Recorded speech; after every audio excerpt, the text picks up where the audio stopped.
welcome to WCTV Membership Week. As is the case every September, we'll be presenting a week's worth of live programs here on WCTV, as well as offering discounts on all WCTV membership packages throughout the end of this month. This year, Membership Week's lineup of live programming includes Youth Night, which will come your way tomorrow night. Organization Night is Wednesday night, with the sports crew going live on Thursday. As for tonight, we bring you This is WCTV, a look behind the scenes of Wilmington Community Television. And you guys know I'm Lisa Capalla, your host. Before we get started, I do want to say hello to my niece and nephews, Tony and Sophia, who are home watching. Okay, so for the next 2 hours, we're going to throw aside the curtain and give you a behind-the-scenes look at WCTV. Since this year marks the 20th anniversary, can you believe that? That we're going to be doing things a little differently. Tonight, we're going to look at WCTV past, present, and future. WCTV came into existence in 1987 as the result of that year's cable license renewal. Whereas the previous location access channels were controlled by the town, these channels would be overseen by an independent, nonprofit corporation funded by the town's cable franchise fee receipts. Arrangement and plans were proposed and counter-proposed until finally WCTV's studio facility opened in the location where we still are today, which is here in the lower floor of the Swain School building on Middlesex Avenue. One of the constants throughout the course of WCTV's existence has been the strength and enthusiasm of its members. In addition to being one of WCTV's longest active members, my first guest also serves on the organization's board of directors. Sandra Curtin, thanks for being here tonight. Thank you for having me. Tell me a little bit about why you got involved with cable access and WCTV. Well, it always surprises me to hear 1987, but I think I saw an ad in the paper, and a friend of mine, Beverly Shea, who was the librarian at Wilmington High School at the time, joined this cable group. And I thought, well, it kind of sounds interesting. Let me see what it's about. Right. And I never left. So I've been here for the 20 years. And I can't say the 20 years good and bad. I think it has been the 20 years of constant growth, which is good. What have you seen change? What have been some of the high points of the technology and the advancements that you've seen in the 20 years you've been here? Well, the technology, probably best exemplified by Bill Robert, who is behind directing tonight. He's really top on all the technology. We've gotten computers, more involved in the computers. The machinery that was very slow and tedious to use is now faster and more efficient. As anybody who knows technology, that has been the growth with technology. I think perhaps the biggest thing that I've seen is the growth of the organization of WCTV interacting with the community. Right. Yeah, that has been the biggest deal, because at first people would go, WCRB? Right. And there's another station that has similar call that nobody ever got WCTV for, like 5 years. They didn't catch on to what the call letters were. But slowly people were listening and watching, and slowly we got more and more programming, and more people brought in their programs. And to the point now that it's really exciting, and I'm hoping that it will continue to grow in leaps and bounds now. We're hoping to move to a newer facility, which for 20 years we've been hoping that, so right.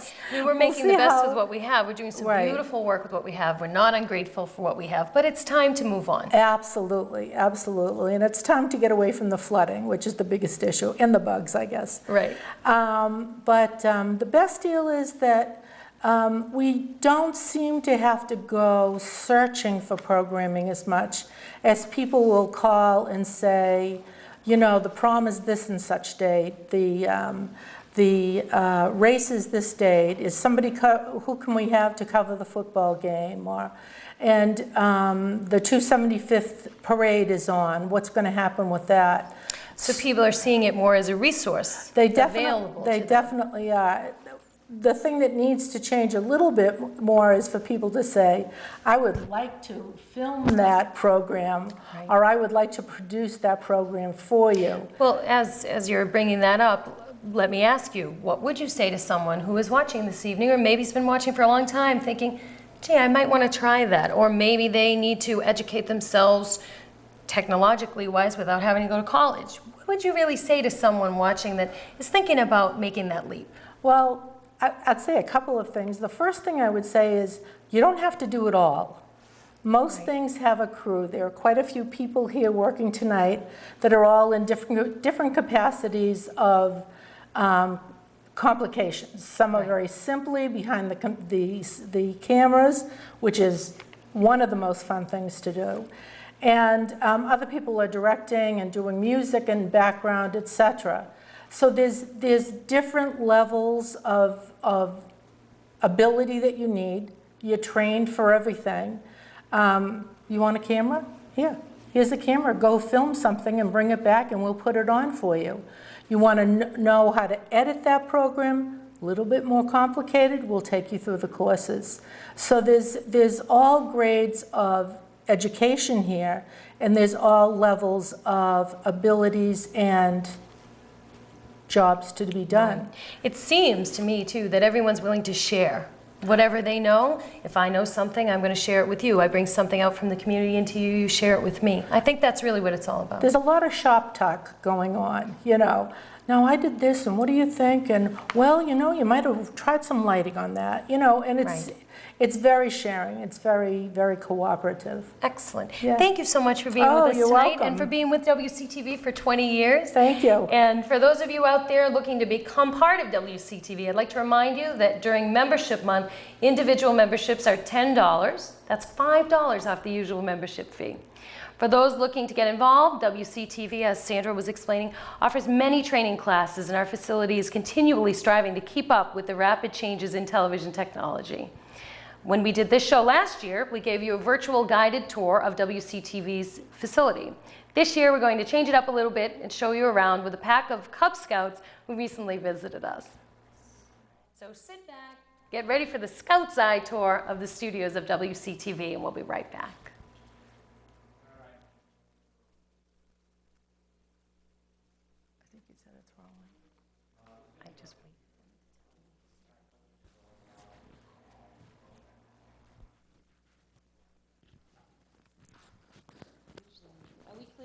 Selectmen's meetings, all At my house is the school committee meetings. And Channel 10 is a third channel, and we usually get a lot of satellite stuff that comes in from there from other stations. So that's what we do as far as what stations we go out on. And this is the office. Isn't it beautiful in here? Yes. We're in the cellar of a old school. It's dry anyways. Yes. All right, come on, gang. What's going out over the air?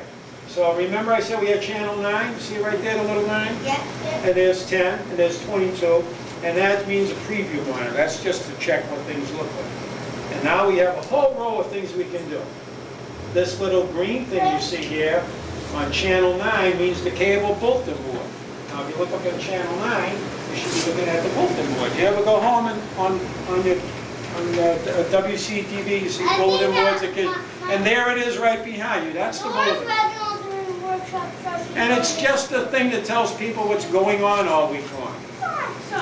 And Channel 10 is putting a show out on what you see, NEX2, and that's the computer, and it's a program that's already in the computer, and it's being put out on the air. You can't tell what it is from here, but when you look up there, you can see what it is. And Channel 22 is also getting a signal. Wherever you see green, that's where it's going up. It's kind of complicated, but it works. Give me a question. What are those videos for? Okay, before we had all the computers, they used to be, you see all these machines? Yeah. These are all tape decks. And everything that is now put into this tiny little computer used to have to be played by the tape decks. And we had a machine that would shut one tape deck off, turn the next one on, shut one off, turn one, shut one, turn one. And we don't do that anymore. But we still have a whole library of tapes because there are times that we put stuff in the tape decks and use as a backup. Yep. Is it possible to put all the movies together and put it in one movie here? put them all together and play them all in one movie? Back, one right after the other, or all on the screen at the same time? You mean you may see John Wayne and the Cowboys and then the Indians and then... Or Star Wars. But we would, or Star Wars, but we would do that except that there are some movies that you can't, your parents wouldn't let you see and they would be up there at the same time. Oh, we were gonna do that tomorrow, but then we thought about it. Like Spider-Man 3? Spider-Man 3, did you see that yet? My friend had a DVD. How come he has a black suit? I don't know. Because that makes him more powerful. And Venom. No, because Venom got him. Venom got him? What is Venom? That enemy. That black guy. What's your question? That's Joshing newscast we start at our school under 8. I think my principal. Oh, the one on channel 22? Yeah, see, everything, we can give you guys these, not that it'll be important, you might not want it. This is a program schedule, and this is everything that's going to be on WCTV between May 20th and May 26th. And this is what's on channel 9 every day, and this is what's on channel 22 and channel 10. Can you do channel 4 and channel 25 also? We can watch it just as you can, but that's We like another Nickelodeon. station, and they broadcast their stuff on channel 4, but they can't put their stuff on channel 22 and channel 9. Every station has their own channels that they can use. Channel 4 goes out on channel 4, we go out on channel 9, but you'll never see channel 4 stuff on our station, and you'll never see our stuff on their station. What else you got? What troop are you guys?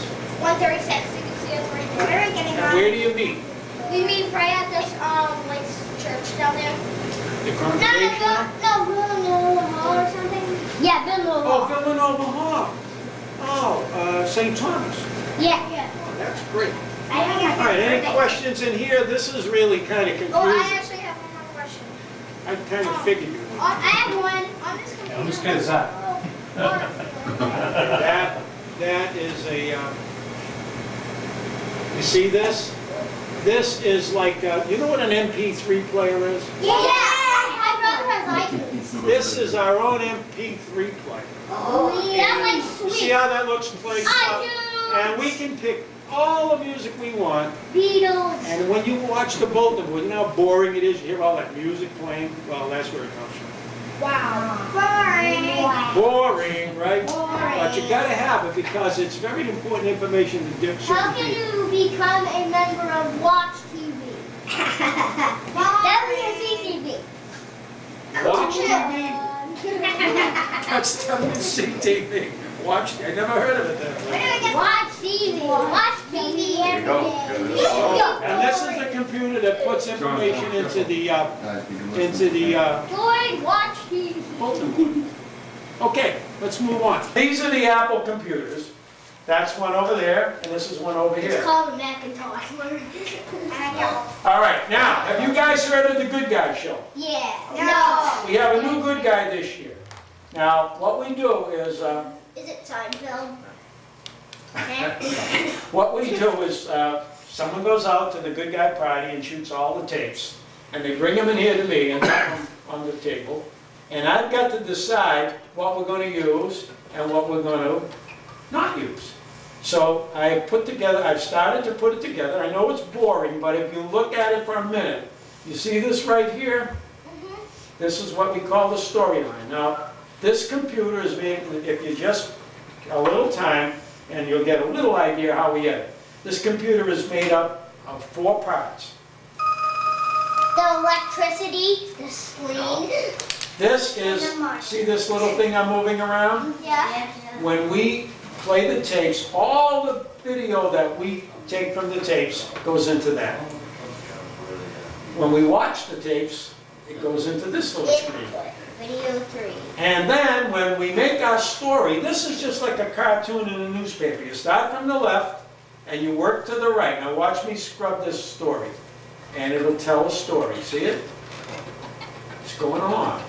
Now let's go back to the beginning. And anything that you now have used and put into your story will show up as these little clips. And this is the viewer where you watch the story. So if we play, What's you that see, for? what's what for? This one. This screen is the stuff we first bring into the computer. If you want to watch it, it's not in your story yet, you just double click it, and you can watch it up here on this screen. Alright. Okay? Once you decide what you want to use, you take the pieces you want and you build them down here into a story. Okay? Once you build your story and you play it, you'll now watch it up in here. This is actually what I'm going to be using. Now let's see what I've got so far.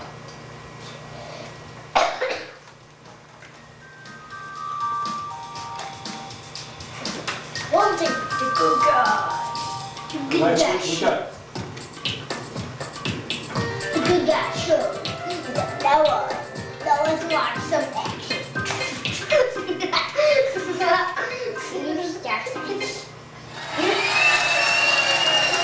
And as you look at it, you see the little line moving on? I know that guy. This will take you back to the beginning. I'm watching this story down here. And now, I'll show you another little thing. You see these little white bars here? Yeah? No. See that? Right where I'm going? I'll put the cursor here. And this blue box, watch me highlight it. See that box I highlighted right there? Yeah. That's one bit of video. And this is a separate video. Me So I could and go, horse? I could go from one video to the next, and it jumps. Watch the picture. When it goes from one picture to the next, watch it jump. See how it jumped? We were on one picture and we went to the other. Watch. Watch again. It's a quick jump. Now watch. Now watch. He'll be in a different place. See that? Yeah. Okay, I don't like that. Okay, we have 3 cameras out there. Guess what we call the cameras? Mediocres? Camera 3. And camera. Now, we have a controller here, and these 3 monitors will show you this is what's on in camera 1, this is 2, this is 3.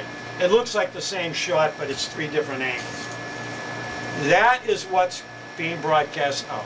I see it's nothing. Okay, camera 1 is up on the screen.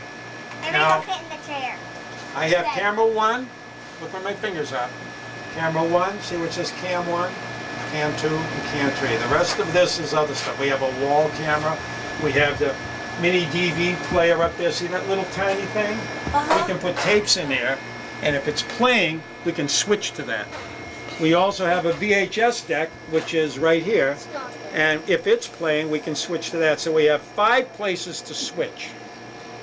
Okay, so let's say we were doing the Wilmington High School football interview show. We had the coach out there with the boys. We have 3 cameramen out there. The middle cameraman usually sticks with the wide group. The cameraman on the right takes the person on the left, and the cameraman on the left takes the person on the right. What did I just say? Now. Okay, we'll try that again. It is interesting if you just pay attention for a little while. I know it's boring and it's tough. But when you do a show, and most of the TV situation, you know what a situation comedy is? Do they know? You know, like, what's something? Situation on Raymond. Did they ever see Raymond? I heard it. Well, anyway, Seinfeld. Almost every single TV comedy show that's done on a stage is done with 3 cameras. And it all started back way back in the 50s with Lucille Ball and Desi Arnaz. They came up with the idea. They put a camera in the middle, camera on the right, and a camera on the left, and they just keep switching between. So, the camera in the middle, if you had a big group, would have a big shot. The camera on the right is looking at whoever's on the left, and whatever we are on, camera 1 is on right now. Camera 2 is set up to go. So if I switch over, I'm going to switch from camera 1 to camera 2. Do you see the picture switch? Yeah. And you see, camera 2 is now up. This row is what's going on. This row is what's going to happen. I can have both of them up at the same time, see? And if I want camera 3, there's camera 3. We have What about camera? The man sitting here has got a headset on, and the fellas on the cameras have a headset on. When you're on television, the camera that's on you has a red light on. So you know what camera's on. And we talk to each other. And I will tell one of the cameras to move when I know his picture. Like I can tell camera one now to move and change a little because he's not out on the air. And when he gets to where I like it, I can switch it over to him. And that's what we do. We go on the road Over now. here is the sound man. Every person out there is going to have a microphone on it. And we have 6 microphones. And we can raise, say everybody's got a microphone on. When someone isn't speaking, we lower their microphone. When someone is speaking, we raise their microphone. And it can get very complicated sometimes. And then we have phone over here. People can call in, and we have it hooked up so that their voice will go out over a loudspeaker. So if you watch the baseball show or the sports forum, the call comes in through here. We punch it into the room, and that's how that works. We have a couple of extra computers, which I don't get into very much. But this computer and this keyboard right here, we can type in a whole bunch of information. Say you were doing a talk show, and the camera was right there. And you had to talk about something, but you didn't memorize it. So we have a television right next to the camera, and the words move up so that you can read it. And we move it real slow. It's called a teleprompter. I actually heard of those once on It's very interesting. some TV shows like. But now, I got 3 cameras out there, and they're all on, and maybe we want to go out there and see ourselves on TV. Yeah!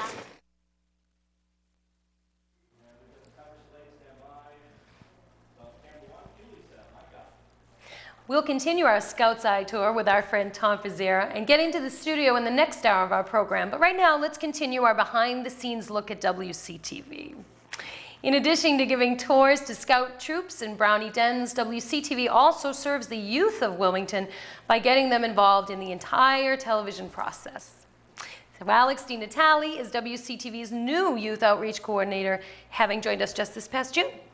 She's just finished her first summer with WCTV Youth Outreach Kids, and she joins us now. Thanks for being here. Oh, thanks for having me. So, before we get started with all this big TV stuff, tell me a little bit about yourself and why you're involved with the Youth Outreach Program here. Sure. Well, I was born and raised in Fitchburg, Massachusetts. I went to high school, and I graduated from Fitchburg State College in May with honors, yay. Congratulations. Thanks. Was your major television production? It was communications, and I had a track in film, so it was kind of specific for film. But, you know, we did learn also the video aspects of communications as well. And I focused mainly on production, pre-production, and things like that, production management, which is why this position appealed to me also, because there was a lot of, you know, coordination involved. And I also love kids, so that was another big bonus. Yeah, I do. I like them a lot, so it was something that really appealed to me. Tell me what kinds of programs are available to kids when they come to sign up here at WCTV and what you've been doing with them. Okay, well, this summer we ran a few vacation programs, and it's really just, it's more laid back than what we'll be doing for the school year. It's more just for something fun for the kids to do. It's really kind of a free-for-all, not completely free-for-all, but, you know, a little bit more loosey-goosey, if you will. They come up with their own ideas, and I just basically help them put it together and help them move it along. And we did a kind of a news late program where it's just kind of little things, little skits they did, and little like news reports, you know, music updates and things like that. The things that interest the kids, really. And we did another thing with the younger kids, about ages 9 to 11. It was kind of a spoof on Judge Judy. which was really fun. That was very cute. So that's some of the stuff we did for the summer. And then we're moving to the school year, where I'm actually just getting my feet wet with a lot of the programs. But there are going to be some things available, and I'm pretty excited about it. What have you enjoyed most during the process that you've been here since June? Definitely the kids themselves. That was a big, I was very nervous, to be honest, to meet them. I didn't know what they would think of me. But Are you cool enough? I guess. I hope I am. I hope I am, guys, right? Yeah, Ashley's giving me the thumbs up. I try to be, but they were just an absolute treat to work with. They showed me a lot and helped me through, and they were just really good kids, and we had a lot of fun. So Excellent. The best thing. So as the outreach coordinator, what are you going to do for the rest of your term here with us? What are your goals for the outreach program? What do you really want to see it turn into? Well, I really think, especially at the age where I have these kids, middle school and early high school, I think self-expression is huge. I know I would personally have loved to have something like this when I was in high school. Just a chance for them to get their ideas or their opinions maybe out there about just the world going on around them. It's, completely different even from when I was their age. I'm 22, and it's different from when I was 15. I know. So yeah. It's crazy. But there's a Video Explorers program I'm trying to get off the ground that they had before, and I'm actually have a meeting this week about that. So I'd really like to get that going. But I just really want to listen to the kids and really have it truly be about them and make something worthwhile come out of it, as well as have fun. Obviously, it's got to be all fun. Right. But get their, just even if it's just a fun idea, just their creative, minds. I want really to be very creative, get their juices flowing. What do you want the kids to take away from this experience? What's really your goal for them? We've talked about what your goals are for the program, but overall for each individual you work with, what do you really want them to get out of the experience? Well, this is a huge situation where working in a group is key, and I think and that ties into a lot of other aspects of your life in general and their lives, going to college and even just, day-to-day life, being around other people. So I think really a big key thing is listening to other people and taking in everybody's ideas and opinions and respecting them and working with them and to come out with something overall that everybody, agrees that is good and great and fun and cool for their sake. That's something I definitely want them to take away. And also I think it can be a really big self-esteem booster, to see something that they thought up and in front of them on a TV screen is so cool, I think. So I think that would just be really nice if they could come away with something they feel really good about. Right, and it's so permanent too. It's Right. something tangible that they can really hold on Exactly. to. Some of the WCTV kids do indeed move on to bigger and better things. Chris Cassidy, who I actually know quite well, started at WCTV and now writes for North Shore newspaper. Sean Neville started here and now does broadcast TV down south. And I understand that one of the former WCTV kids now works as your assistant. Yes. How about that? Yeah, well, Amanda Bell, she was an enormous part of the summer. I don't know what I would have done without her. She was fantastic. She really gave me, a great idea about what what to expect, really, and just showed me the ropes and really made me feel comfortable around the kids. She's back at Fitchburg State, so it's funny, we had that in common right off the bat. We both went to Fitchburg State, so she's back there, and hi, Amanda. But so she was just fantastic, though. She really knows the ins and outs around here, and especially the kids, too. She just knows them so well and knows how to interact with them and knows what they like and how to work with them, and it was just great to work with her, too. So it kind of gave you more of an inside track. It did. It made my transition a lot easier, so it should be interesting to see how the fall goes without her, but... Thank you so much for Thank what you're you doing and for very being much. with us. Thank I enjoy you. talking to you when I call. You're always so personable. And we want to thank you for being here with us tonight. Let's take a quick look at some of the things your kids have been doing this year, shall we? Sure, absolutely. Roll it, guys. In his head. Gonna give me your love, girl. Yeah, yeah. Gonna give me your love, girl. Yeah, yeah.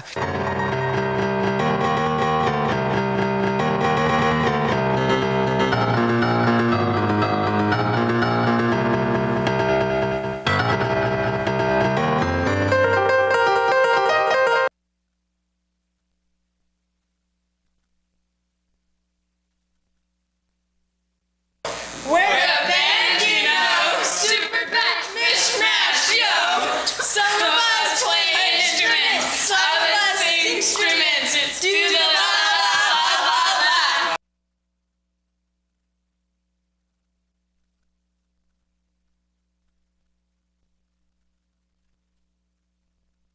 Now, Ms. Calmu, using the diagram, can you show me where exactly the cheese was on the table? Yes. Here was the table. Here was the bread, the plants, and the cheese. By the bread. All right, thank you. Now, Mr. the Dude, let's hear your side of the story. The mouse made me move the cheese. Oh my goodness, I just had hot dogs for lunch and I spilled ketchup all over me. What do? I know. Use Oxy Dirt and put stuff tough stains in. Do you have uncontrollable hair like this guy? I'm a girl. Oh, whoops. Well, use hairspray. It covers all your hair needs. Just simply spray it on and wait 5 minutes.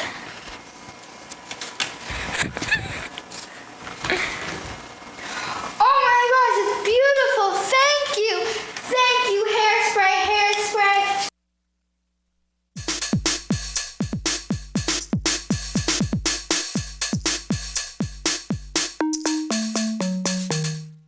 Hey everybody, welcome to tonight's show. We're going to take you from the world of fashion to the world of fright. Kim the Vampire will be talking about her new reality show coming out this fall. Here comes Melissa in a fabulous outfit. She's wearing a two-song combo with a nice set of leg warmers. She's also sporting that Devo turtleneck underneath her classic WCTV tee. Her legging bike shirt ensemble simply lights up the stage. Ooh, yeah, Ashley. I mean, wait, Melissa. Clap, you guys clap. Boy, you guys clap. Looks like you're really need to know. All right. Okay, we're here with Bianca Johnsonia herself. Bianca, do you have time to chat with us for a minute? Yeah, sure, I guess. Excellent! Now everyone's dying to know, what inspired you to come up with your new line? What inspired me? Well, I wouldn't say that's what inspired me, but who inspired. Oh, so it was a certain someone that drove you to create. More like someone's. And they are? Well, there's 3. Jermaine, Michael, and Tito.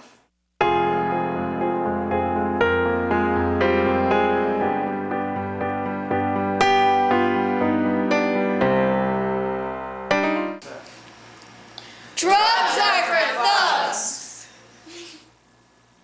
Have you ever been approached or pressured to smoke marijuana? Do you know someone in your class who uses it? Do you use it, or have you thought about using it yourself?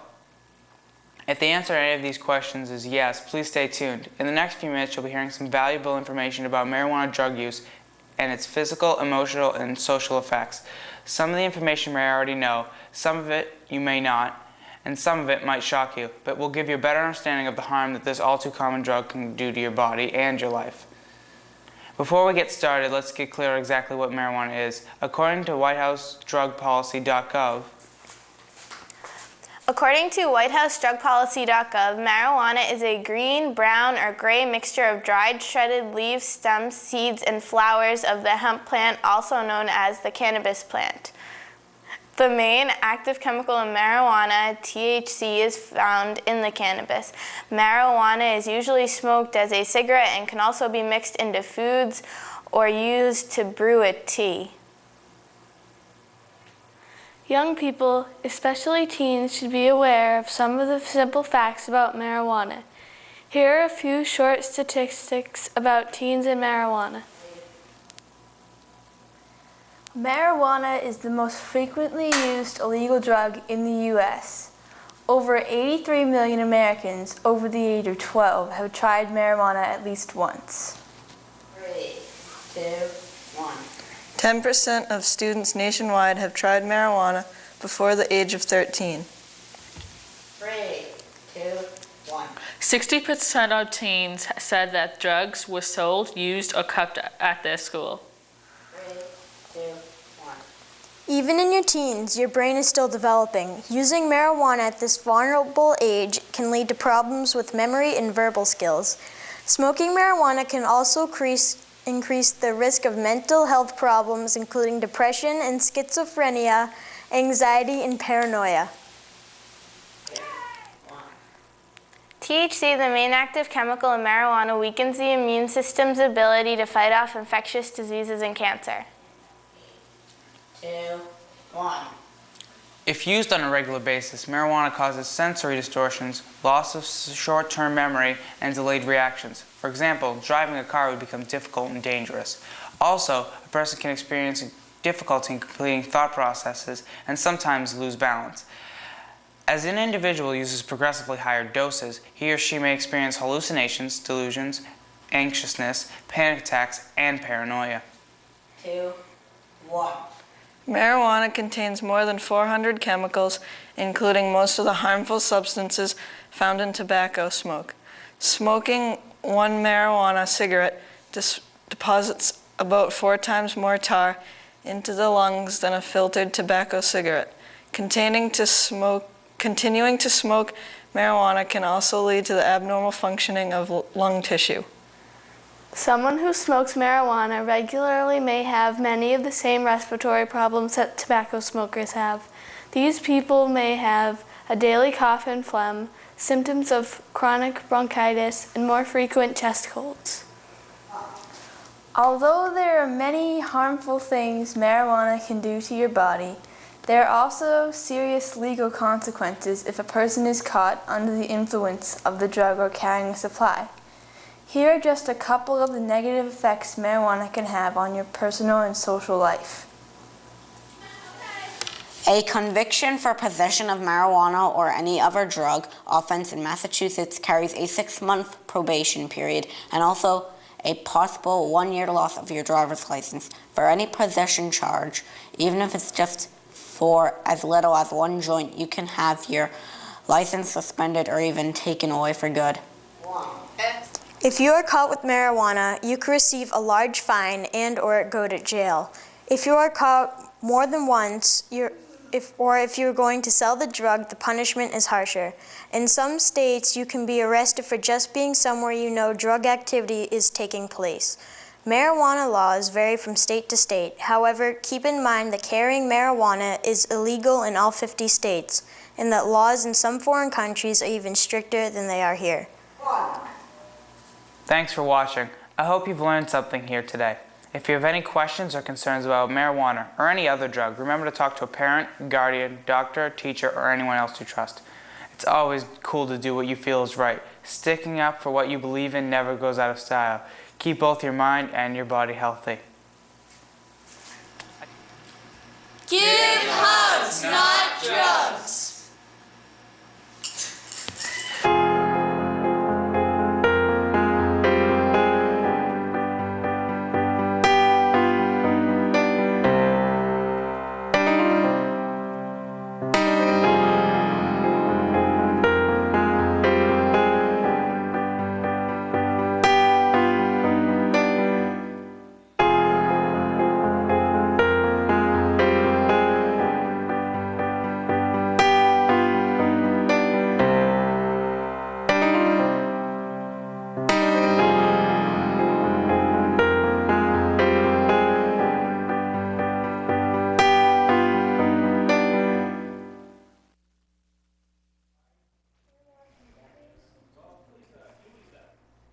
And now we'll move to the important issues facing the town and its residents.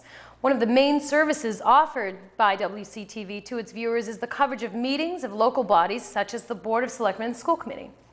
The gentlemen who handle this coverage are Don Laird and Ron Bucari, who at this moment are on the job getting ready to bring you tonight's meeting of the Board of Selectmen. Let's go live out to Wilmington Town Hall, this is my favorite part, and say hello to Don and Ron. Guys, thanks for taking the time to set up early again to be with us this year. Hello, we're getting feedback. I think we'll move this. Okay. And hold Are we it. better now? Sounds good. All right. So let's get this ball going here and talk about what are some of the changes that you both have seen since you've been with WCTV. Oh, gee, I don't know, Ron. Technology. Absolutely. In order for this to happen. Definitely the change over to digital technology, I think, has made a huge difference. I mean, it's improved the quality of the signal that WCTV can bring to the cablecaster. Anything else? Yeah, can you give me a little more? No, that's fine. The Well, digital cameras, digital audio, a lot of the stuff that's come at WCTV and probably in the past 6 months, technology, that's where it's all coming from. Big things. Sure, and computer editing. As you probably saw in an earlier segment if you were watching, a lot of editing is done on computers like the Macintosh, and it's really made a huge difference. I mean, the things that you can do have just made, it's become easier to make a professional-looking production. And I should really give some credit to Bill Robert, who, I don't know if you've seen him tonight, but a lot of the improvements that you actually see on the air, the professional look to the station, is due to him, and he really deserves a lot of credit. That's true. Makes it work. Excellent. The main part of WCTV's funding comes from the franchise fees assessed to local cable subscribers on their monthly bill. So how would you two consider WCTV as a return on folks' investment from their cable bill? Well, we get to do these meetings. That's a big thing. Selectmen's meetings, school committee meetings, things like voting. You know, when we're running that, it tells you when it's happening. This is sort of like your basic rights to speak, and that's what we're doing. It's not just what you get to see on the air, but what you can do. I think that's something that a lot of people aren't aware of. I mean, and I realize that we've said it over and over again, but the fact is that WCTV is a resource that you can use, the viewer. Any person who lives in this town, any subscriber, can come to WCTV and produce their own productions. I mean, how many times have you sat at home and watched commercial television and said, come on, I can do a better job than that, when you probably can. Come on down. And you should come down and learn how to do it. Be a member. I would agree. So as WCTV evolves and really changes, and the shape of things that we see here technologically and otherwise changes, what do you two really want to see happen with WCTV? I'd like to see, and it's coming, a new facility. And that's been talked about, and I suspect it's going to be talked about during this week. A new facility that's coming, that's something. And the other thing I really want to see that's coming, that is the youth involvement. They're the backbone, they're the energy that makes WCTV a lot of what it does work. Now, definitely, I have to agree with that. Not just youth, but anybody in the community who has an idea. And let's face it, the people who live here know what's important to the community and what things need to be talked about. So I'd like to see more of that. The other thing I think I'd like to see is perhaps branching out and using broadband a little bit, using the internet to reach out beyond just the cable subscriber. Excellent. Well, I know you guys have a lot to do tonight. Your time is short, so Dawn and Ron, thank you so much. I love this live feed stuff. That's cool. Can't get enough of it. And we'll see you next time around, I guess. Have fun. Okay, all right, thank you. excellent. WCTV has covered the town for 20 years. 20 years of meetings, dances, games, special events, opinions, and most importantly, you, the people of Wilmington. As the time of WCTV's 10th anniversary, a special program was produced which told the story of WCTV and its special place in the community. We've gone through our archives, and now we're going to take a look back with this special encore presentation 10 years ago. Let's take a look.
involvement, information, technology.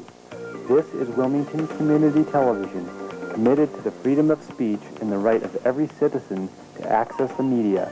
WCTV is a vital communication conduit to the residents of Wilmington. The creation of WCTV and what it has become is the result of many dedicated Wilmington residents sharing a common vision. It seems to me that community access TV today is a real valuable way for bringing the community together. Today in our society, people are really isolated, even in the midst of a growing society, a growing population in Wilmington and other communities. There's still a sense of isolation, as people often don't know their neighbors as well as they once did. People with busy lives who have 2 jobs, both parents working and kind of get home just busy trying to get to know each other, a lot of times don't know what's happening around in the community. And so it seems to me in our society today, community access television really helps provide that sense of community that doesn't really exist in a lot of other ways. And especially for, with our specific situation in the church, it's amazing how many people I hear that are involved or in the community that hear our service and watch our service on TV. People that aren't even associated with the church, but they just like the fact that it's a locally broadcast of religious service.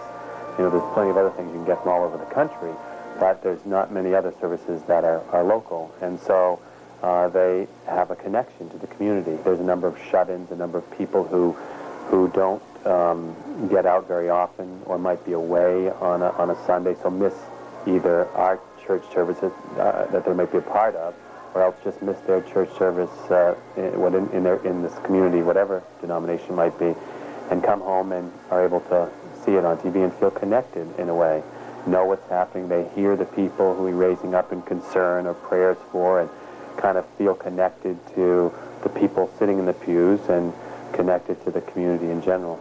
So I really feel it it's a wonderful vehicle for connecting people, and very important in our society.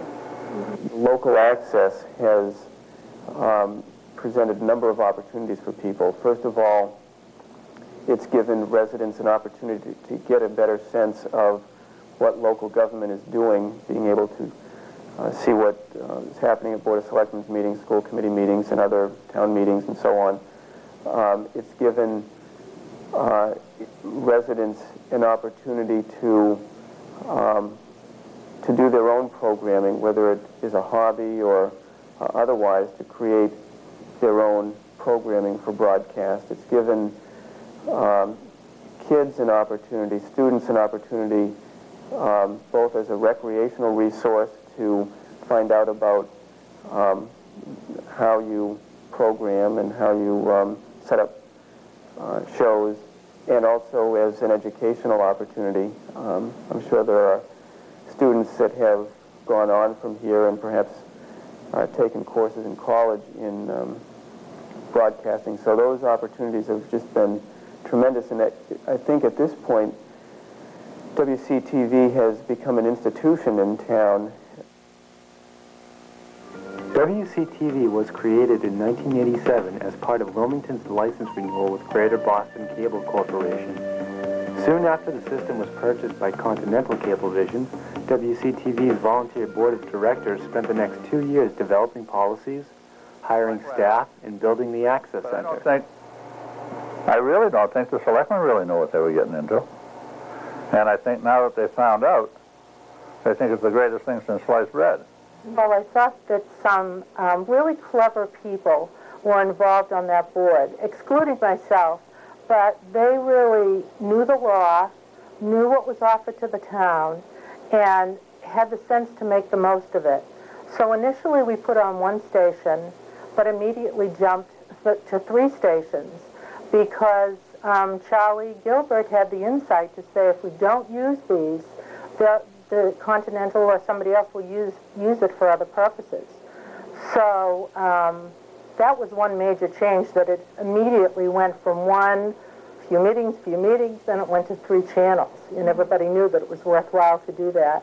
I became the Chamber of Commerce business representative and to the board of directors. And there were a variety of representatives. We all started meeting in town hall, and literally there was nothing. There was a concept.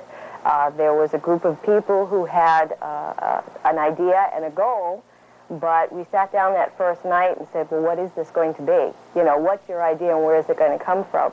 That was in 1986. And we met for quite some time in the town hall and talked about everything from what kind of equipment are we going to have to how are we going to run it, what are our rules going to be. And basically we spent our whole first year just talking and finding a location. From there we hired our first general manager, and he operated out of some rented office space that my mom, Ann Mahoney, donated. He had a desk there, and he just did some occasional shoots.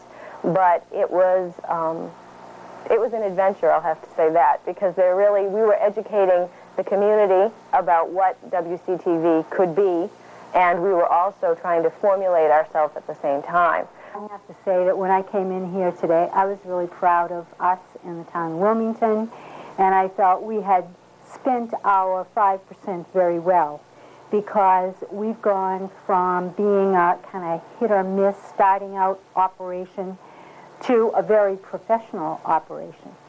And those of us who were on that board in the beginning, I think, saw a lot of growth.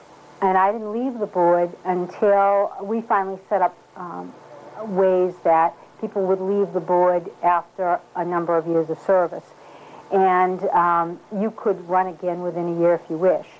But I felt that when I left, this place was launched, and we were going to go on to do wonderful things. And I feel that we have, and I would hate to lose it. Community members involved with WCTV are instrumental to its continuing success. Many of the town's organizations have utilized WCTV's resources to further their own mission and increase community awareness of their goals and objectives. Continue to this day to televise the auction. It's run on a 2-night basis.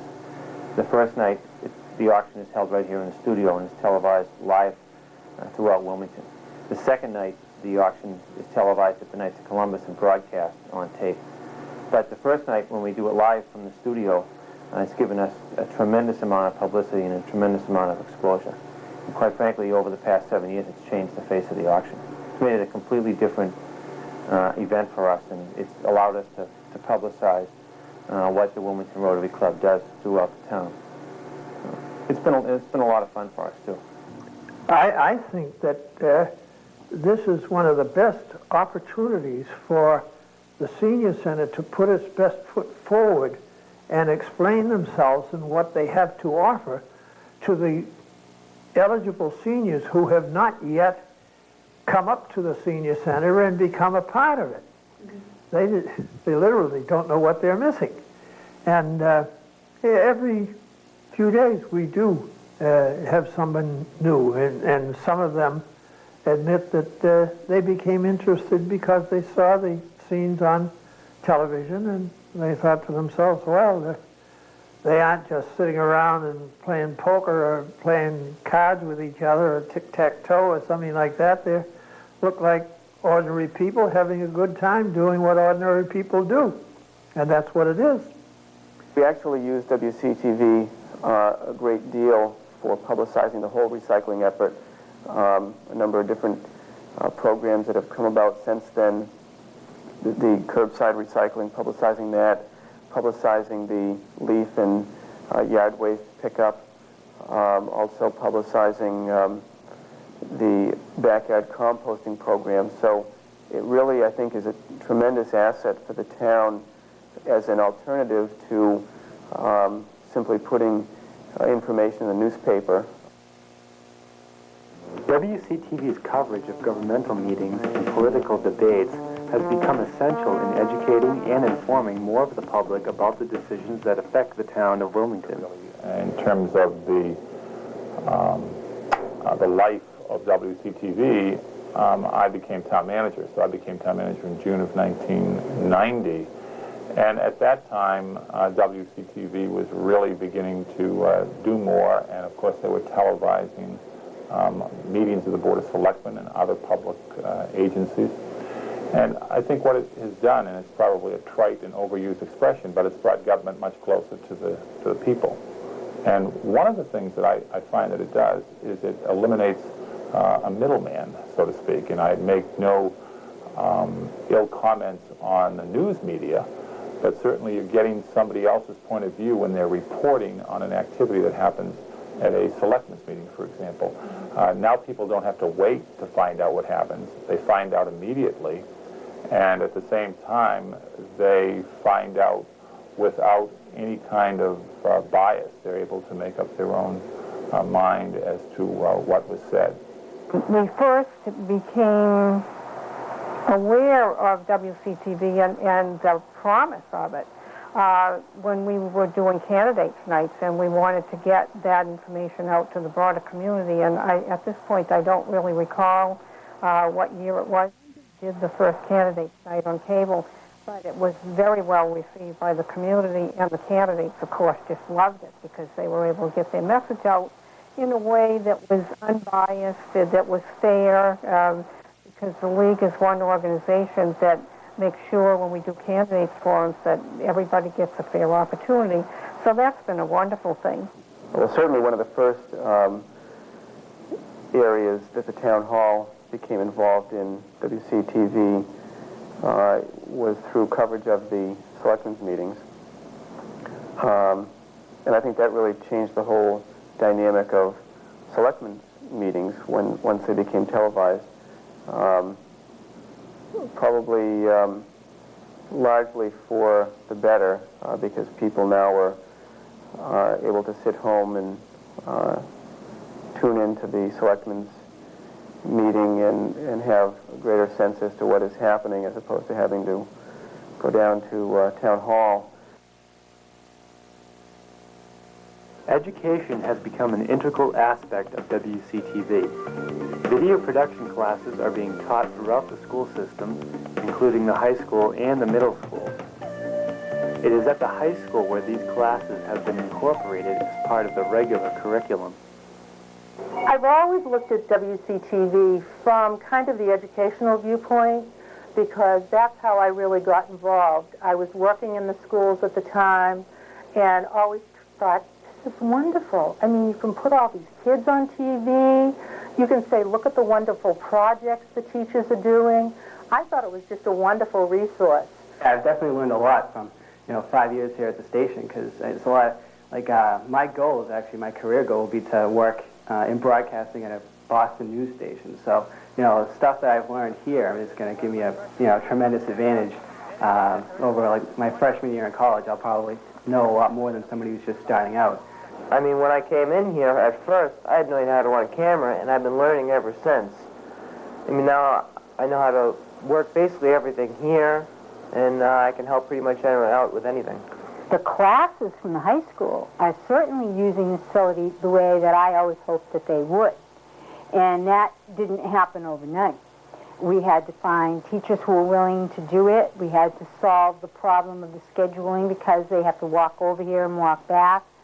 But in the last 3 years, Suzette Hall and then Kathy Chabot, those kids have learned something.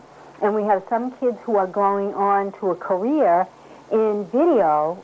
The things I've always wanted to see come through here, through the school department, have all in all worked out better, because the young people we're getting are almost the cream of the crop as far as this business is concerned. WCTV is committed to being part of the communication loop of Wilmington, and will continue to be in the future. In a world where technology is rapidly changing, WCTV will be crucial in keeping the residents of Wilmington informed by the residents themselves. Awareness through communication. Anytime you can watch a program, the community, I think, is a little bit more aware right now of what the fire department is, what the firefighters do on a day-to-day basis. We last year had a program, which is one of my favorite type of programs that WCTV does. It was generated by kids that wanted to produce their own program, and they came to the fire department. They interviewed the firefighters on duty, and so there was a great learning curve for them, but also a great, again, medium for the community to see what the Wilmington firefighters do. And, so that awareness just makes it, the community run that much smoother. I think with all the new technology that's coming about, right at this point, we're not really sure where everything is going to go. But as long as WCTV is around, people will still be able to express their opinions or their viewpoints or their excitement about a certain topic or event within town. And no matter how big these conglomerates get, with WCTV still around, the guy in the street can say what he thinks or make a show that he's interested in. He could do stamp collecting if he wants, and he can still do that. With the big conglomerates, he could never go and knock on their front door and say, gee, I'd like to do a cooking program, please. I mean, without credentials, nobody would listen to him. But here, we'll listen to him, we'll help him out, we'll bring him to this edit bay and say, do your thing. And that's something I think that as long as WCTV is around, that's what our technology can continue to do with the big conglomerates doing whatever they want.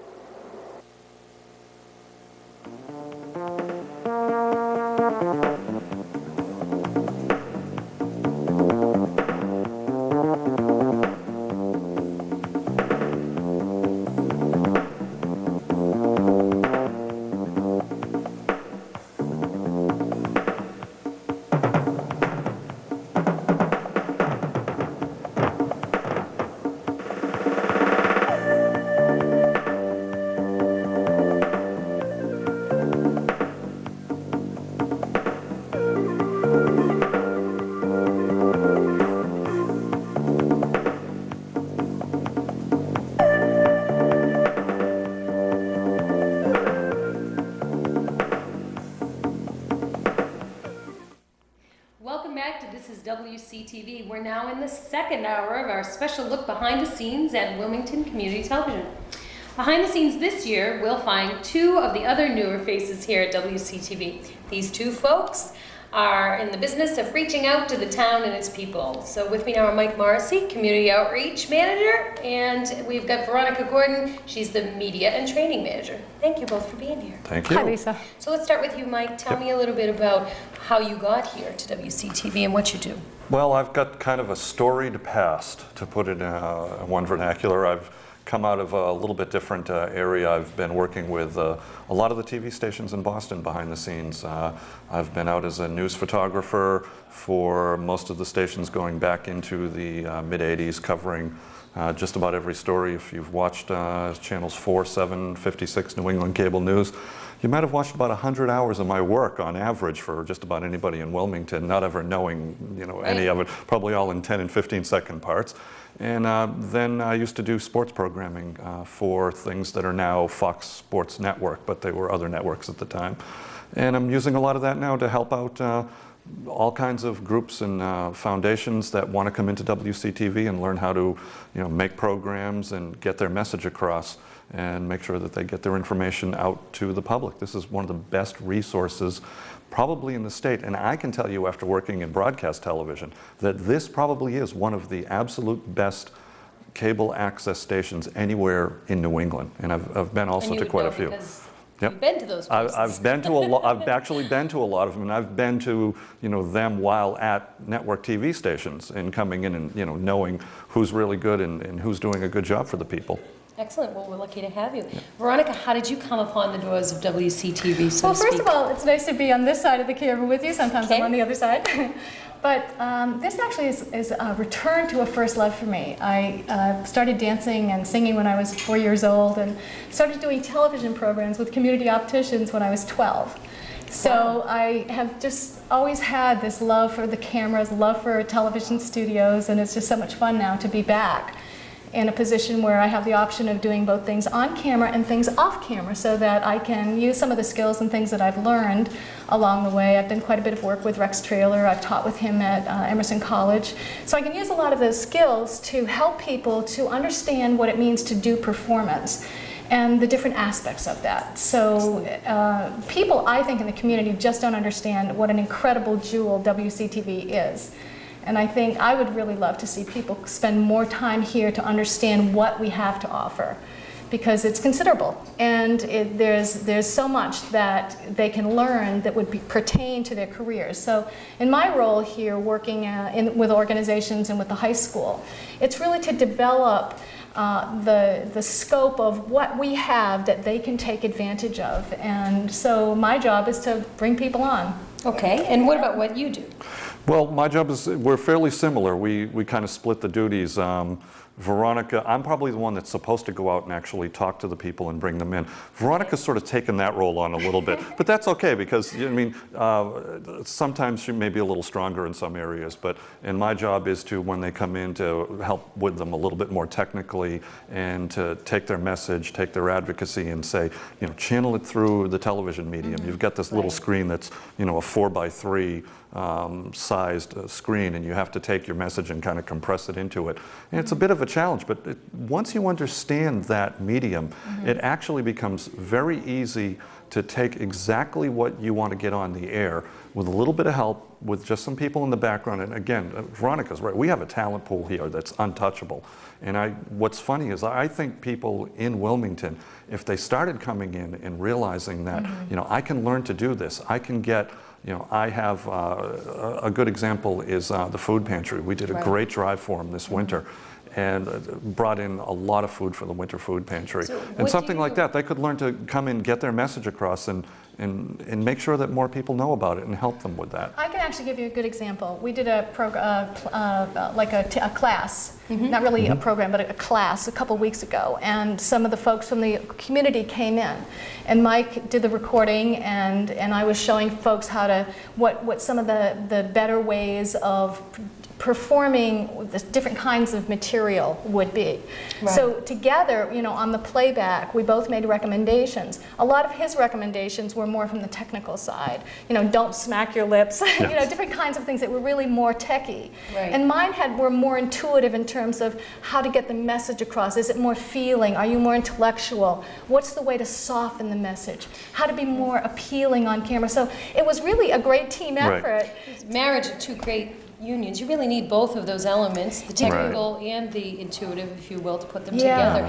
What do you think stops people in large organizations or individuals from coming to WCTV? I don't think they know what we have here. Yeah, they don't know what we're capable of. Well, and maybe that's good. It's probably two parts. They probably, I absolutely agree with you. They probably don't know what we have here because they see it on TV, and television, when you look at it on TV, looks very easy. But then you think, it's probably pretty hard behind the scenes, and it's really intimidating to go, I can tell you, it's really intimidating to go from behind the camera to in front of the camera. And I've transitioned that. But a lot of people are afraid that if they get in front of the camera, you know, I may not look that good. It's almost like the fear of kids in grade school and high school. I don't want to go up on that stage and recite that poem. You know, that's where the fear comes from. But what we have here is we have, you know, a whole staff, including Bill Robert in technical is phenomenal. We've got Veronica who can help you make sure that your message is crafted and honed.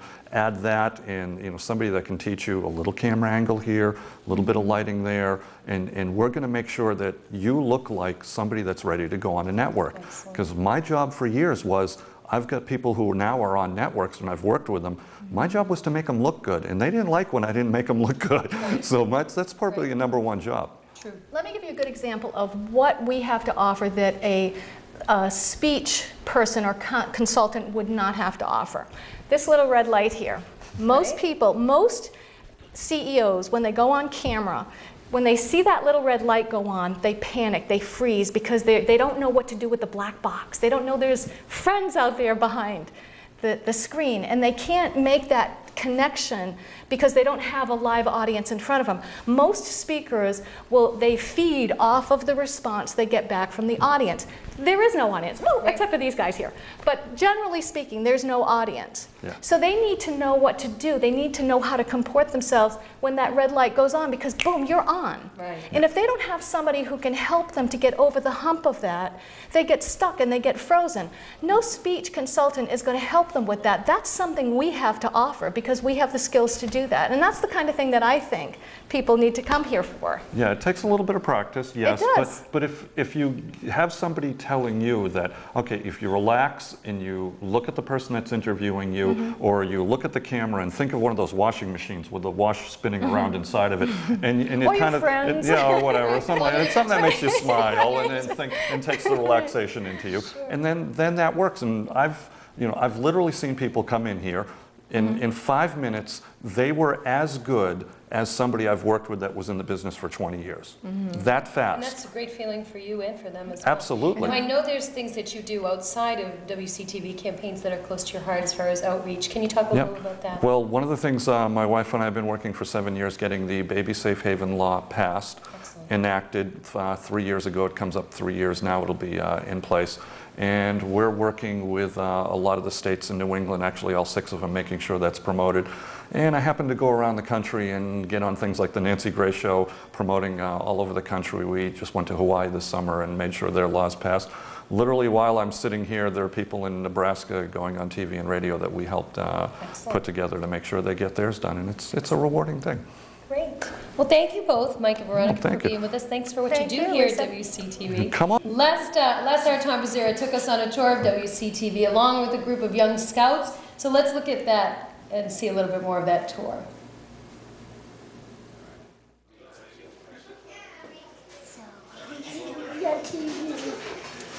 For the first time. No, not the first time. See that TV up there? Yes, I can see TV. That's what this Let's try to get right in the middle of the chair. You know what? Tom will take care of it for you. You're on.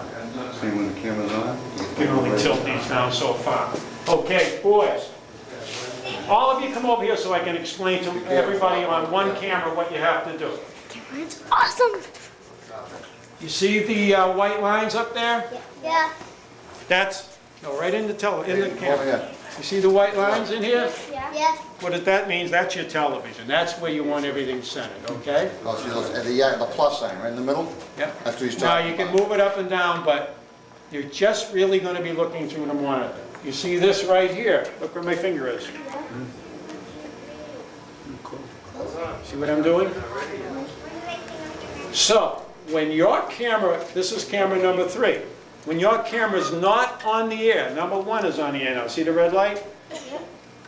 The director may tell you through your headset, camera 3, get me a close-up shot, and you go like that. And it doesn't matter because you're not on the air. When he likes what he sees, he'll say to you, I'm switching to your camera, and then you don't move it.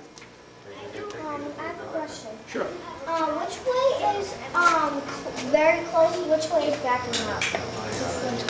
This is your wide angle, Okay. and this is your telephoto. Now, your director may say that you're a bit out of focus. So it looks pretty good, but he may see it out of focus. The way you focus a camera,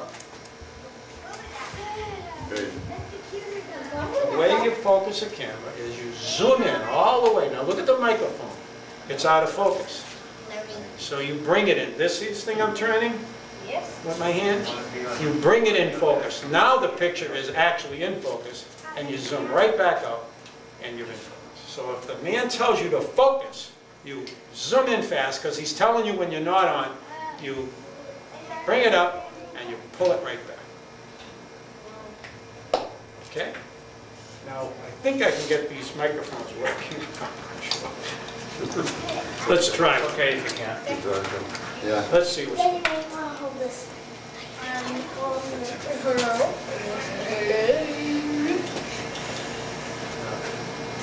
No, we're going to forget the microphones now. I could be a half hour trying to get them working. So yeah. This is good. Okay. Now,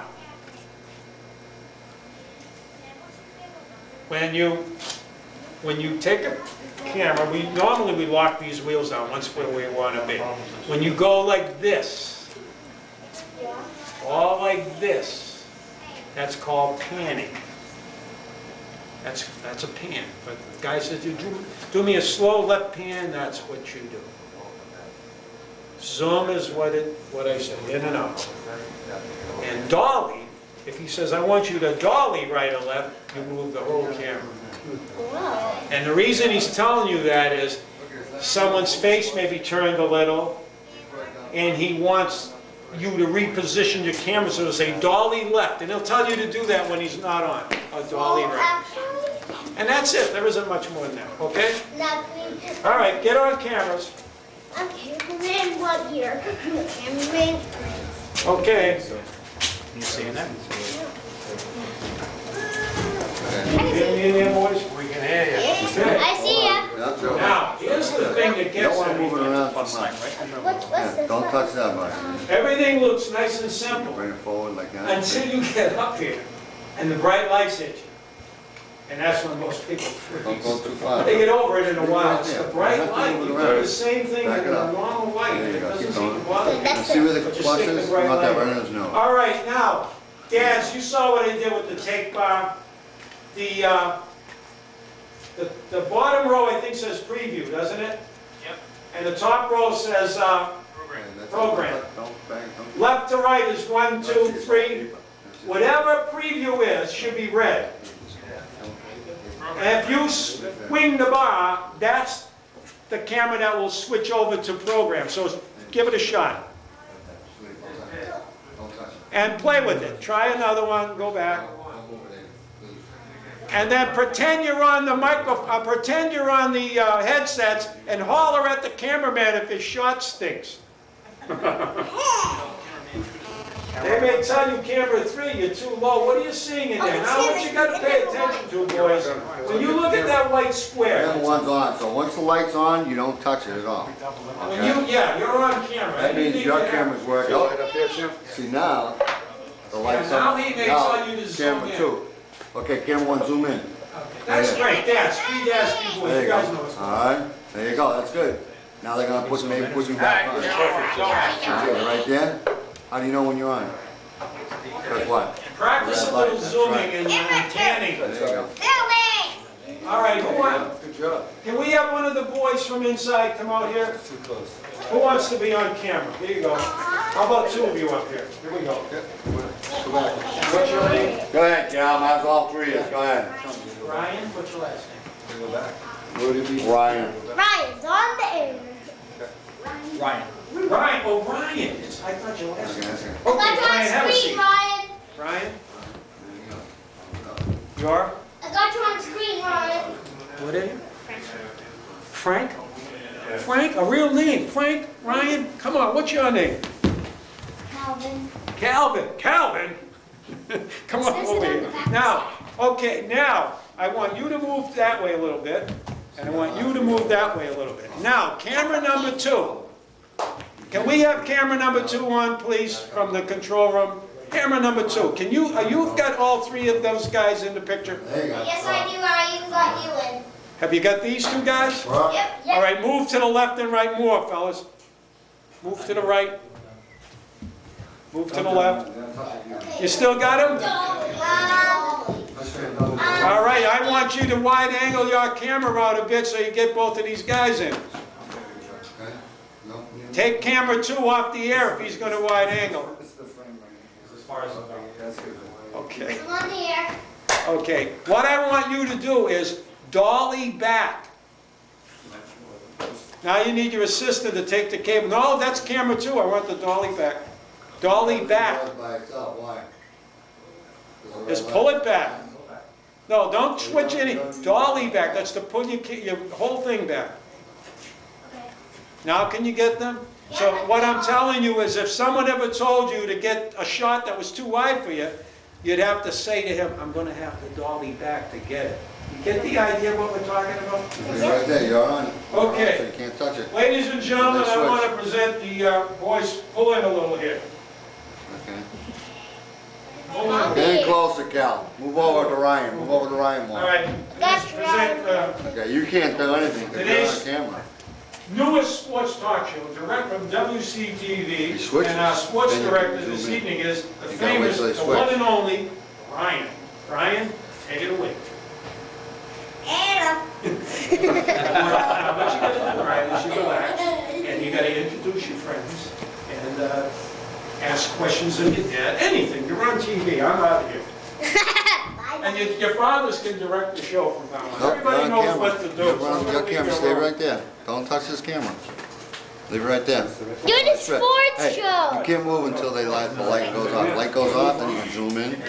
Yeah, talk to him, Ryan. So who's that? Who's that there? We're really not lit very well. Who is that? Now one on the right is Calvin. One on The other side. the left. There you go. All right, I got an idea. Why don't we switch places? Why don't the three cameramen get up on the, up good, and the three boys come back. You don't have to lean into the microphone, right there.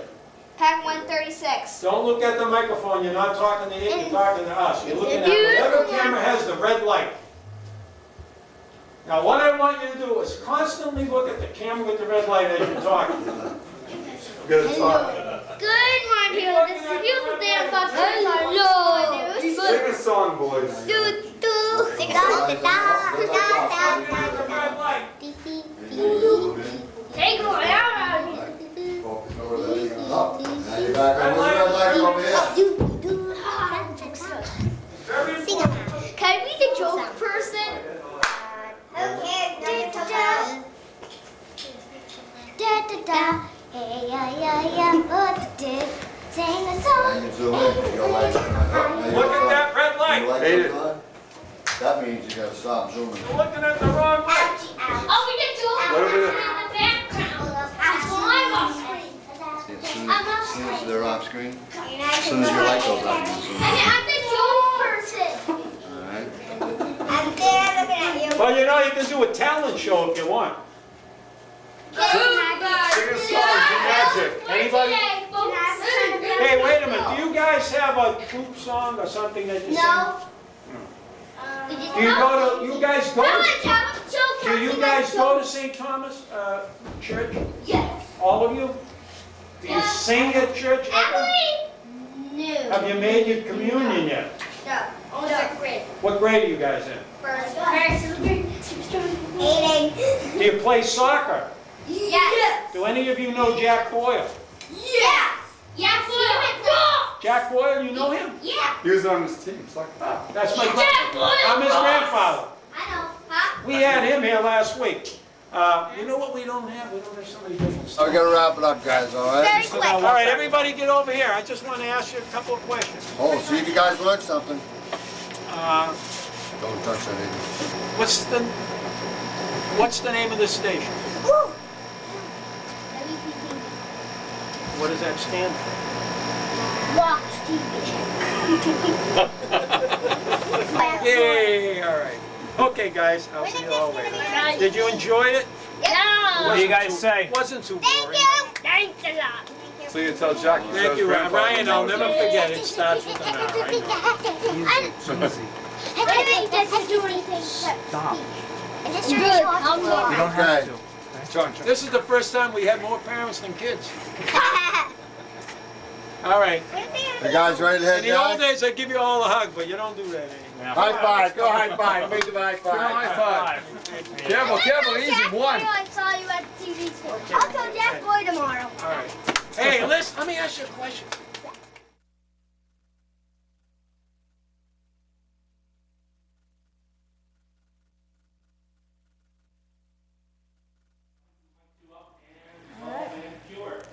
Okay with me. Welcome back. This is WCTV, our look behind the scenes at WCTV, past, present, and future. So joining me now is someone who, without him, WCTV would not be what it is today. It is my true honor to welcome WCTV's first president, Charlie Gilbert. Hello, nice to meet you. Tell me a little bit about what WCTV, or even before WCTV came, what did we have for access in Wilmington? Nothing. Really? No. How did you build it from the ground up? With a great deal of difficulty, as a matter of fact, because to me, the medium, I knew nothing about it. And in actual fact, I wasn't supposed to be the first president, but he died. So you stepped in? Well, that's what you do. Right. You know, you try to cover the bases. And we were, I think, 10 appointed by the town manager. from the various departments, and I was appointed as the representative of the Council on Aging at that time, which we don't have a Council on Aging anymore. Now we have a Department of Elder Services, whatever that means. But in any case, and we got together, that was in the spring of 1987. Right, because that would have been 10 years in. 1987, yeah. And it probably, well, the first thing we had to do was find a place to be. And we got this. And then we had to get the money out of the town, which it's always fun. Well, you know, even though it was ours, they had their hands on it and they really didn't want to give it away. Right. But we got it. Things don't change. Nothing changes.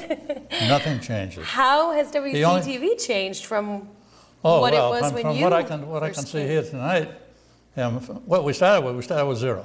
Right. We had to build a studio. We had to hire somebody to run it. And as far as the getting any ancillary work done, like one of the first regular shows we had was the Methodist Church service. Right. He was a volunteer. I was just telling Veronica about him. He used to come in here, get the equipment, go to the Methodist Church, plug it in, do the service. And I think their Sunday services at 10:30 in the morning.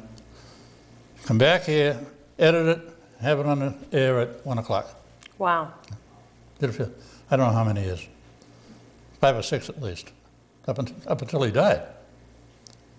And, you know, and that was what we had. And then of course it started, we hired a person to run the studio. Well, actually he had to build it. Right. Because I knew from nothing.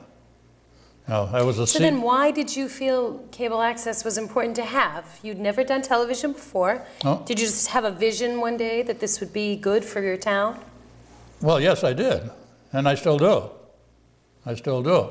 Because I think it was an opportunity to give the kids a chance to learn something new. At that time, I had been sick. And at that time, as part of my own rehab, I started going over the tech swimming. Right. And I met the superintendent, and we had lunch one day, and he asked me what I did, and I told him. He says, we could use you in the machine shop. So I started volunteering over there, but that has nothing to do with what you're talking about. Well, in a way it does, because you're talking about stepping in where there's a need. You Okay. see something in the community, Yeah. and you step in where there's a Yeah, need. but this is not about me. This is about WCTV. Right. Okay? But you are WCTV. Tell me why you really think that we need cable access. Oh, I think I just expressed that, maybe not as well as I could have, but I think we need to expose these kids to other mediums and other interests besides the stuff they see on regular TV. Right. This is more of a public service TV. Correct. Here, you know, and that's the way I envision it. And I still do, because the things you get here, you're not going to get on Channel 5 or 4 or any of them. It doesn't make any difference, because they don't have time. Right. They're too busy reading the latest report on the war in Iraq or Afghanistan or whatever somebody said down in Washington, or some clown actor or actress horsing around in the boonies or going into drugs or going into booze or whatever. Right. They're too busy with those things. They don't have time for anything that happens in town. You will never even see it in the middle pages of the paper. That's true. I know that. Right. Because I read the paper. I'm agreeing with you. I'm on your side. No. I'm not trying to contradict you, but I'm saying you're not going to find anything about what goes on in your own town. And even with the setup like WCTV, which I might add, I have felt for a long time, probably at least 15 years, that it has a more, what can I say? They reach out more to the community in spite of some of the obstacles they put in front of them. Right. Because there's some things that, unless you really dig for, you're not going to find out, and sometimes you're not going to find them out even if you do. That's true. know. There are a lot of things that just aren't going to come to the fore.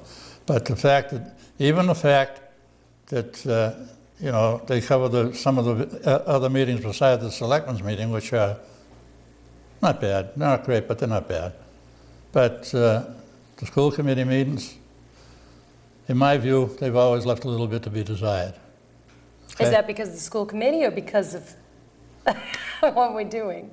No. Oh, no. What you're doing is fine. You're doing as much as you can, I think. That's true. That's true. But anytime, and it's happened historically, anytime that they, I think the impression is that they don't like what you're doing. That's the impression I've always gotten. See. If they don't like what you're doing, they want to be over there and they decide to close the meeting, and that's the end of it.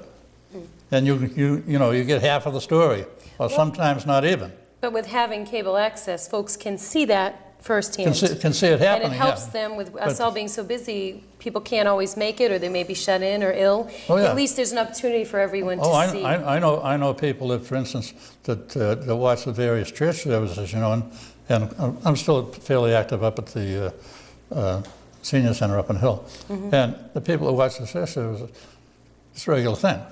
You know, they asked me if I saw myself on TV. Well, I don't remember the last time I saw myself on TV. And We'll yet make sure you get a copy so you but can see it. well, I can't play it anyway. Well, we'll have to get you some more technology. What would you like to see happen with WCTV for the future? Oh, I was just telling Veronica, I said, you got to get the kids younger. True. High school, somebody's already got them, most of them. And I suggested that we had a couple over the years that came from the Abundant Life School. And they're younger, a lot younger. You know, you're talking. And so you feel that's really the key to the future? Get them before they're hooked. You got to get the kids, you know? And kids is a relative thing. Right. I mean, to me, you're a kid, you know? But the fact of the matter is, thank you. I'm talking about kids that nobody has really reached yet. Right. Not they've got to the point where they're in high school and they maybe don't have a clue yet. Well, we don't want them anyway. Right. You want the ones that want to do something, they don't know what it is. Right.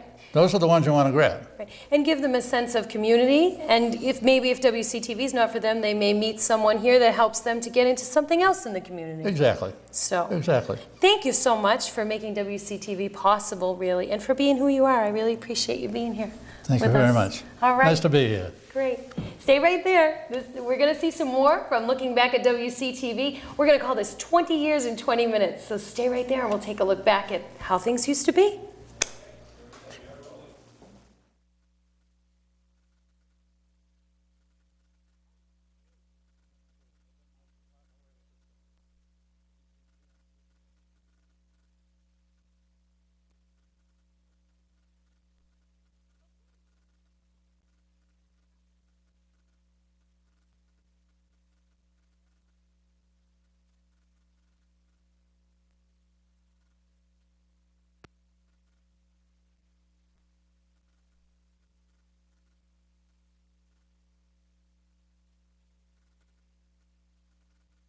There's one person very important that's not with us today. In fact, our studio is dedicated to him. I'd like to just read for you the dedication. This studio is dedicated in fond memory of Edward H. Rideout, Jr. Extraordinary vision, true commitment, and compassionate leadership were the hallmarks of his life. May the reality of public access to cable television for the community of Wilmington be an embodiment of his spirit. And we have asked Mrs. Rideout if she would officially cut the ribbon for us and open WCTV. I will do that with pleasure. Ed was so thrilled about this whole thing. Can I do it now? Please do. Okay, here we go.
Hi, I'm Adam Reichstrom, and this is Jesus' 4th grade at the Wildwood School.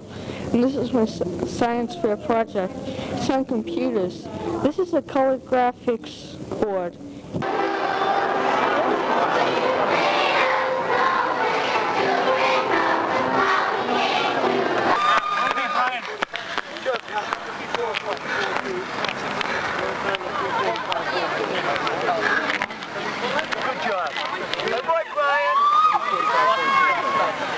Brian, it doesn't look as long, but it is very long. Nice going. It's too long.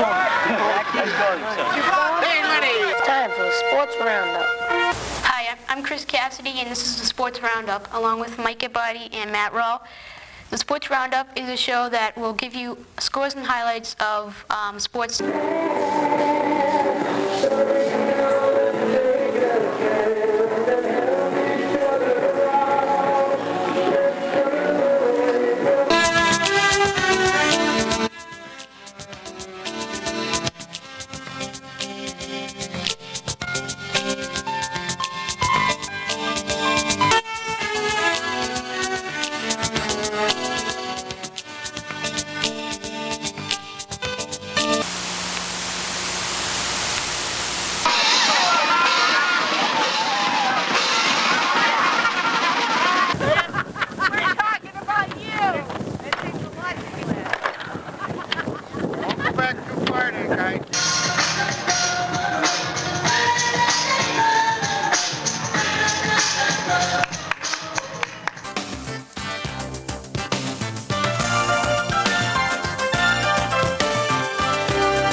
To my right, we have Ken, Greg, and Rob, and I'm going to have them introduce each one of them, and then we'll come back and we'll talk a little bit about why they're here to talk on Talk to WCTV. Rob? I'm Rob Carbone, and I've been moving all my life, and hey. So thank you very much. On behalf of the town, it's a pleasure to be here, and I look forward to many more years of community partnership with the Wilmington Rotary Club.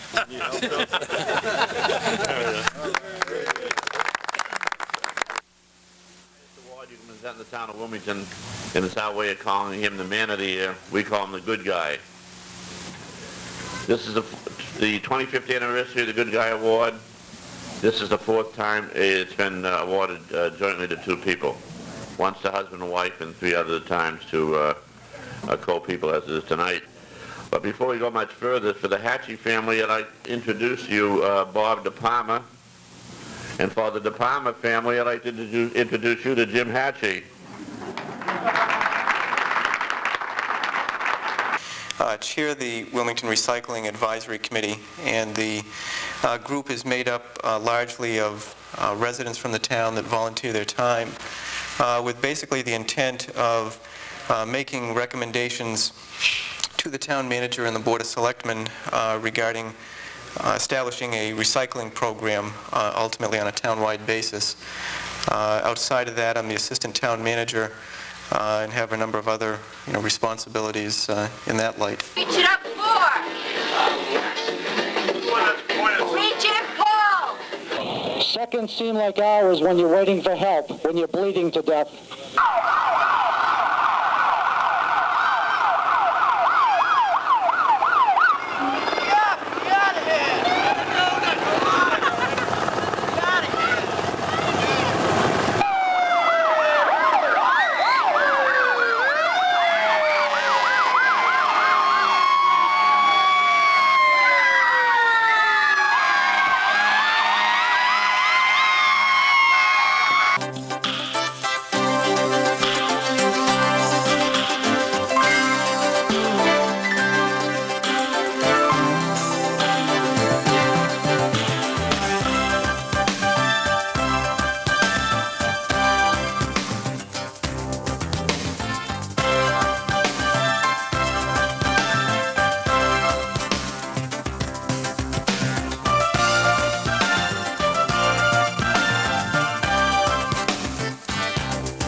is my roll-top disc, by the way.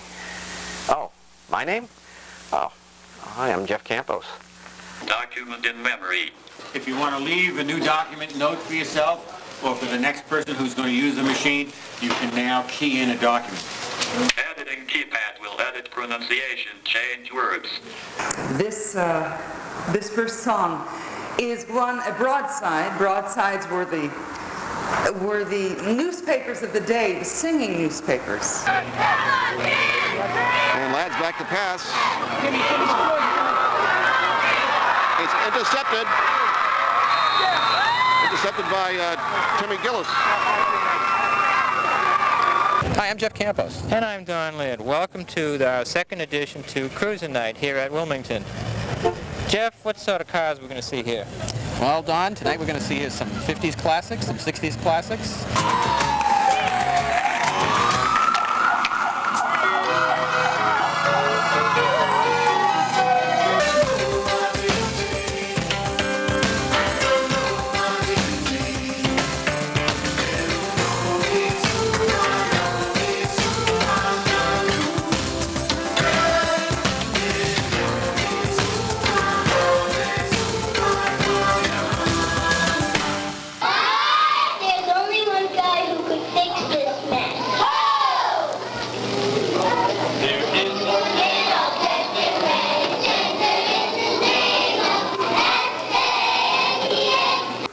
When we caught up with assistant hockey coach Chip Bruce. Hi, I'm Bill Cavino here with Wilmington High School varsity assistant coach Chip Bruce, and he's going to answer some questions for us. How's the team doing so far in the Cape Ann League? Actually pretty happy with their performance so far. The year was 1996, and the Wilmington High School marching band made its first trip to Walt Disney World in Orlando, Florida. Wilmington band director Barbara Mitty led nearly 100 marchers down Main Street in the Magic Kingdom as Disney celebrated 25 years of Disney magic.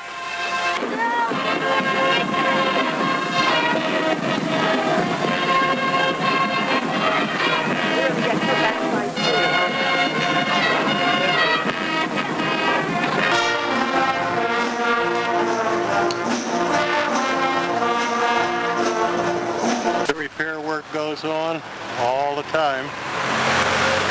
Okay, here we see a couple of young ones that are taking care of keeping everything running. Now the same two couples pass through and separate in round one. Squeeze in, make a line, eat to the middle of the mat. This is Paul Cadello reporting on the WCTV Sports Forum program with a special edition from Foxborough Stadium.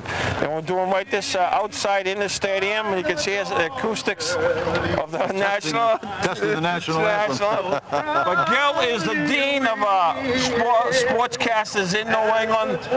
His resume, he's been there and done that. He's done Celtics play-by-play. He's done the Boston Marathon. Gil, have you done any hockey? No, that's the only sport I haven't done. One of the things that I guess I wanted to say is I really appreciate all the hard work that all of you have given over the past year. And without our volunteers are our greatest asset. And without you, we would literally have nothing to watch on any of our channels. And we would like to talk with you today and how you could be a lucky participant in our house building project. This is an exciting program that we run at the Tech where students take the skills they are learning here at the school and applying in a house building project. Take off the gloomy mask of tragedy. It's not just time. We're going to paint some houses and then do some ministry in that area. We're making our way out to the first site of ministry. There's the Mexican countryside with all the houses. And there we are painting a house that was built for people by YWAM a couple years ago. Parents are reminded to go through your son's Cub Scout books and work on their activities during the badges and awards. Good evening and welcome to the 2000 Wilmington Rotary Club auction. My name is Bob Peterson and I'll be your host this evening along with my co-host John Doherty. John, as usual. There we go. First bite.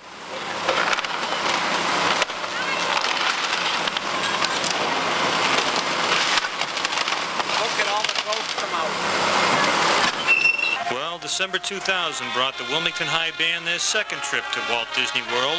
Please welcome the Wilmington High School Marching Band. Please welcome the Wilmington High School Marching Band.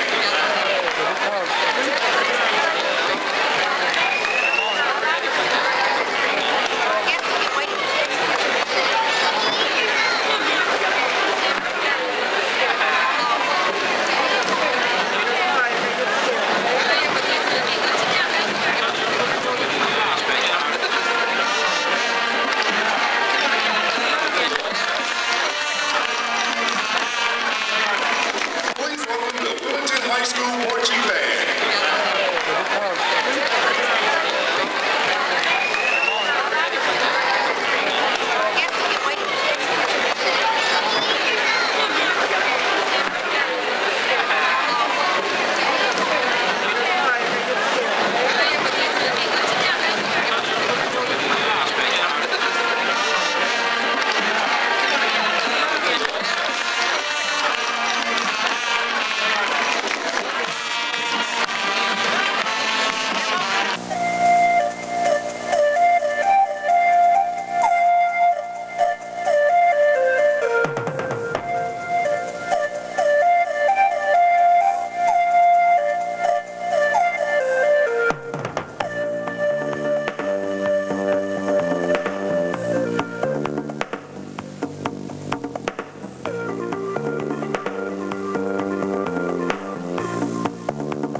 Begin our trip by flying 17.5 hours from Boston to Beijing, China. Beijing, which is in the top right map, this map photo, is the capital of the third or fourth largest country in the world based on land area. Here we are in Tiananmen Square. In ancient Chinese thought, the earth was square and the heavens were round. So the city was built in a series of concentric squares.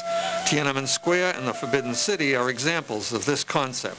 Congratulations, Walter. This is for you. Heart and Gold Award. You're the best. Thank you. Oh, baby! You know, we'll be putting Thanksgiving baskets together for, you know, any needy family in town. I can do the standard bench press for my chest, or with dumbbells, I could do flat flies. I've checked the train schedules, and that should not be a problem.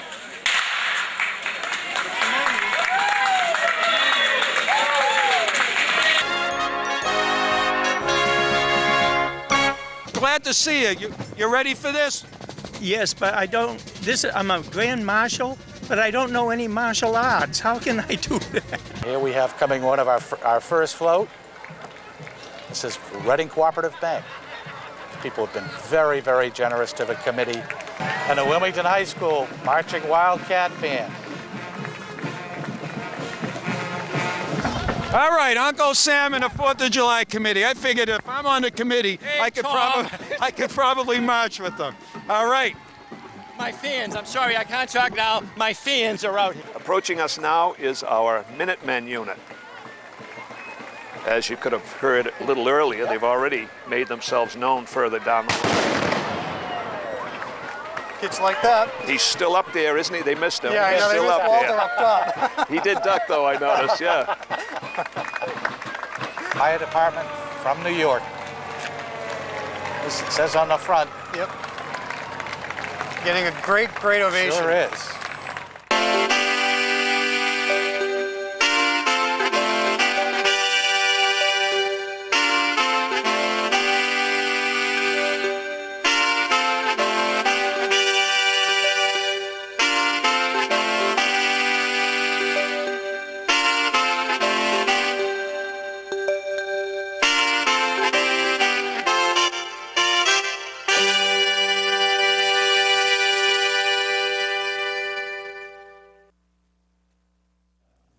We're coming up to the end of our program, but Membership Week continues all week long with live cablecasts. Tomorrow night we'll have Alex, Di Natale, and the kids of the WCTV youth program, and they have something very special they'd like to show you. Wednesday, our organizational members speak out, and on Thursday it's all sports with the people from our Sports Forum and Red Sox Weekly programs. Don't forget, there's no better time to become a WCTV member. A host of new classes is coming up, and right now you can save money on all the classes of WCTV membership packages. You too can become a part of this organization and keep in touch with your community. Call WCTV at 978-657-4066 or drop by our offices at 140 Middlesex Avenue and learn more about how you can be a part of WCTV. On behalf of everyone involved with tonight's program, I'm Lisa Capalla, wishing you a good night.